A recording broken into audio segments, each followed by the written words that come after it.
And I always answer, yes, that's right. I don't know what you've done, but God knows what you've done. And Jesus knew what you've done. And on the cross, He's already made a payment for that. And God says, because of what I did, and so successful was what I did in the work of Jesus on the cross, that you, as a recipient of that, as a Christian, no matter what you've done, He says, I will not be angry with you or rebuke you.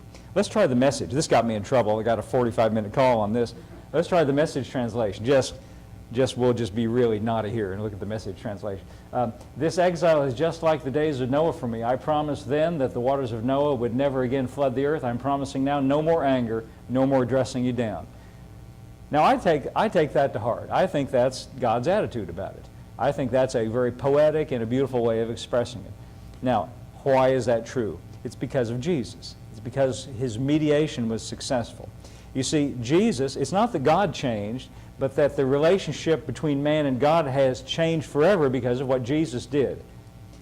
What He did made a difference. Now, it should make a difference in us. It has already made a difference in God. Go back to chapter 8 again. And I'll try not to keep you very long. I can tell already I'm getting off on lots of tangents, but I'm trying to go back to chapter 8 of Hebrews. Hebrews chapter 8. That's what a mediator does. He makes peace. That's what the point I was trying to highlight. He has made peace between heaven and earth. He has reconciled humanity to God.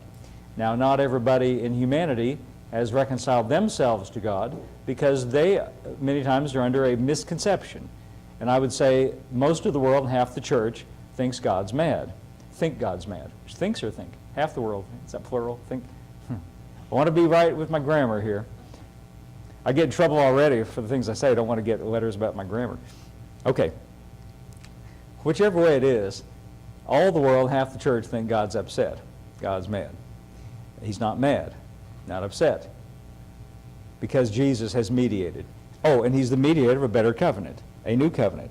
Verse 7 says this, for if that first covenant had been faultless, then should no place have been sought for the second. What that means is, if the first covenant, meaning Moses and the law, the Old Testament, if the Old Covenant had been sufficient, satisfactory, we wouldn't be here talking about a new covenant. He's saying if that system, if that arrangement of things got the job done, there would be no reason for discussing a new covenant. But finding fault with them, verse 8, finding fault with them, who's them? Good question. Who is them? Think about it. Finding fault with them, He's talking about the nation of Israel, with whom the Old Covenant was made. The Old Covenant, a covenant is like a contract, a set of promises. You do this and I'll do that. If you want to know what the details are, read it in Deuteronomy 28. It contains blessings that go for about 14 verses, and curses for disobedience, which go for about 60 or 70 verses. About 3 times as many curses as blessings. And they're pretty fearful. They're pretty fearsome curses.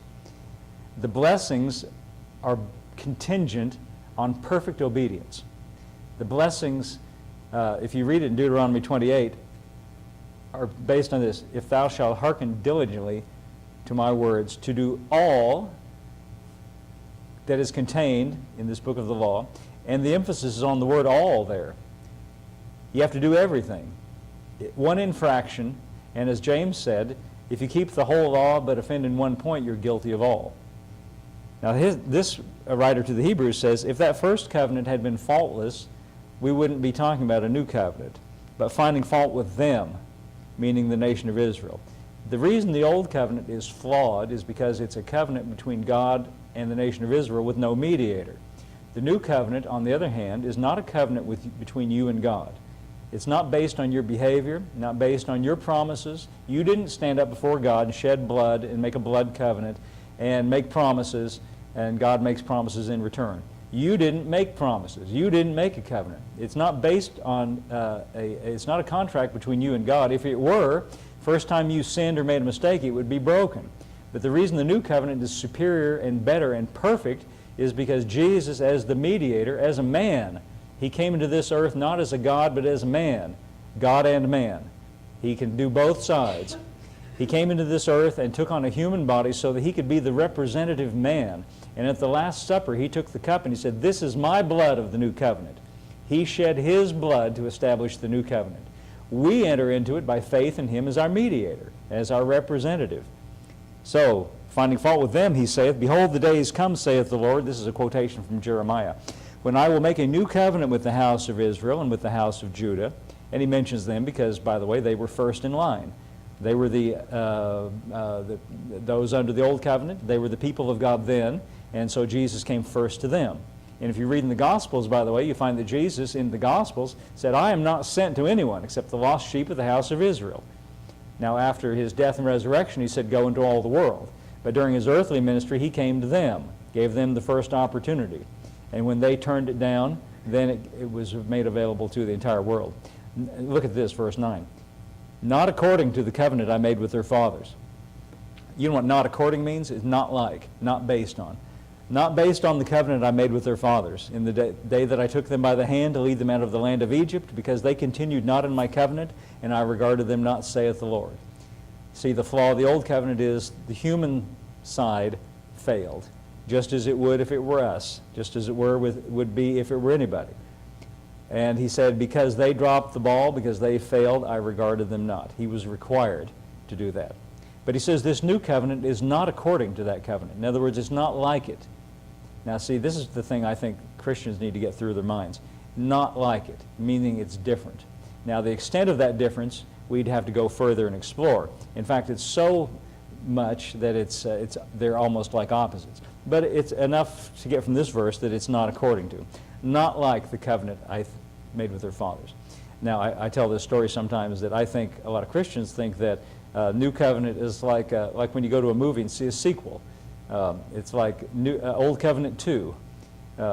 And again, I hate to bring this up as an example because it pegs me. You can tell how old I am. But when I was in high school, April and I went to see Rocky, the first one, with Sylvester Stallone. I'm sure everybody knows what that is.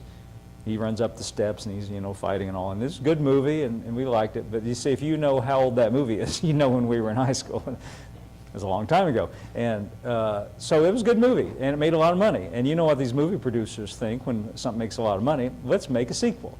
And so a few years later, Rocky II came out. And I liked Rocky I, so I would see Rocky II. And I was a little disappointed with Rocky II because basically it was just the same thing again. It was just a retread. It was just the same thing with some new characters. And I think that's what Christians think the new covenant is. Just the same thing with some new faces. Just the same old thing with Jesus added in. It's not the same. He says here, not according to the covenant I made with their fathers. In other words, it's not like that. It's not based on that. It's completely different. Verse 10, here's one big difference. For this is the covenant I will make with the house of Israel after those days, saith the Lord. I'll put my laws in their mind and write them in their hearts. Why is that significant? Because the old covenant had the laws all written in stone. They were in tables of stone, and they were external. And you looked at them and tried to conform to them. Now, if you consider that for a moment, the big problem with that is anytime there's laws, anytime there's rules, that is without saying so, that is, the implication is that the nature of the person for whom the laws are made is contrary to that. Otherwise, you wouldn't need to make the rules, right? You know why they put speed limit signs out there? Okay, you understand. Because they understand the nature of individuals is just to drive as fast as I can. And they want to impose those laws, whether you like it or not. That's the reason why, because they recognize laws are made with a recognition that, apart from the laws, the nature of the persons for whom the laws are made would do otherwise. The reason the Old Covenant, those external laws, are a recognition of the fact that the nature on the inside of those for whom the laws were made is contrary. But this is what's different about the New Covenant. I will put my laws into their mind, and I will write them in their hearts. That's just a poetic way of saying I'll put them on the inside as a new nature. He doesn't mean literally.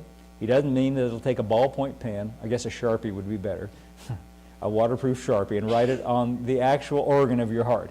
You know what? If you had a surgeon open your chest up and take a Sharpie and write down the law on your heart, it wouldn't make a difference in the world. He doesn't mean it literally. Literally wouldn't matter. What he means is to put it on the inside as a new nature that exerts pressure from the inside out. Now when Paul talks about it, he said, if you love, you have fulfilled the law. In other words, the nature of God's love on the inside means that I don't need a law on the outside telling me not to murder you, because rather than murder you, I'd be more likely to lay down my life for you because of love. That's what it means. I don't need a law as a Christian telling me not to steal from you, because rather than steal from you, I'm more likely to give you everything I have. Well, some of it anyway. Did you understand the point I'm making? It's a new nature on the inside.